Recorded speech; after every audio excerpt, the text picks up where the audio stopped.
这广告是碳基生物能想出来的。当别人还守着互联网吃瓜的时候，您足不出户就能得到满足。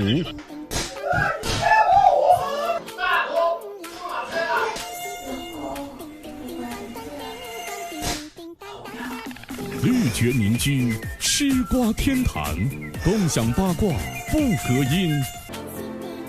要不是漏水，他可能就真走了。绿蕨民居玉林生态，呼唤心中爱。老公，我们家好像闹鬼。是吗？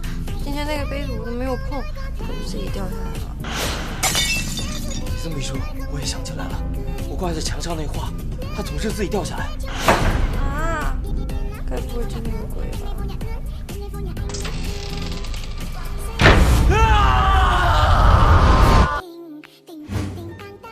找到原因了，放心，没有鬼。什么？没有鬼？只是楼建歪了，不要迷信。那我们就放心了。绿蕨民居，现代都市的比萨斜塔。